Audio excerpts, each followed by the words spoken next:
আসসালামু আলাইকুম viewers, this is Rafiul Islam Tamal from হালাল অ্যান্ড হেলদি কুকিং। তো আজকে আমি আপনাদেরকে করে দেখাবো কাঁচা আমের জুস বা কাঁচা আমের শরবত। এই কাঁচা আমের শরবতটা অনেক রিফ্রেশিং একটা মাইন্ড নিয়ে আসে আমাদের। আর কাঁচা আমে থাকে প্রচুর পরিমাণ iron, vitamin B12, vitamin C. তো এই সিজনটা কাঁচা আমের সিজন, তো অবশ্যই একবার ট্রাই করবেন এই কাঁচা আমের শরবতটা। এবং আমটা আটি পরিপক্ক হওয়ার আগেই এটা ভালো লাগে খেতে, কারণ আমে যত বেশি আঁশ হবে জুসটা তত ভালো পারফেক্ট হবে না। যত কচি আম হবে তত খেতে ভালো লাগবে। দেখুন আমার যে আমটা নিয়েছি সে আমের আটিটা খুব ভালো তৈরি হয়নি এখনো। খুব ইজিলি আমি এটা চাকু দিয়ে কেটে ফেলতে পারলাম। আর যদি একটু পরিপক্ক আম নেন সেক্ষেত্রে অবশ্যই আপনাদেরকে জুসটা ব্লেন্ড করার পরে ছেঁকে নিতে হবে।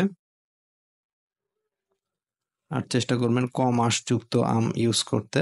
দেখুন আমি বীজের কাছের যে অংশটা একটু হার্ড হয়ে গিয়েছিল সেটা ফেলে দিলাম।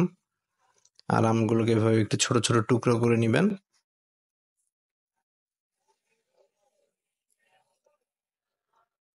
খুবই সিম্পল, 3-4টে ইনগ্রেডিয়েন্টস দিয়ে আপনারা খুব ইজিলি এই শরবতটা তৈরি করতে পারবেন।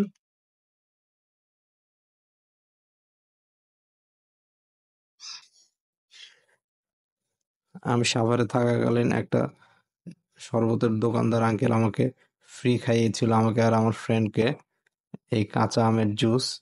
তা আসলে ওনার সেই শরবতটা অস্থির লেভেলের টেস্ট লেগেছিল আমার কাছে। তারপর আর কখনোই খাওয়া হয়নি। আর এই ফার্স্ট নিজে বানিয়ে খেলাম। তো এখানে দিয়ে দিচ্ছি পুদিনা পাতা। পুদিনা পাতা খুব বেশি দিবেন না।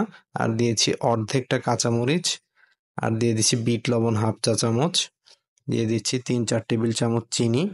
চিনির পরিমাণটা একটু বেশি ইউজ করতে হবে এখানে, যেহেতু আম অনেক টক।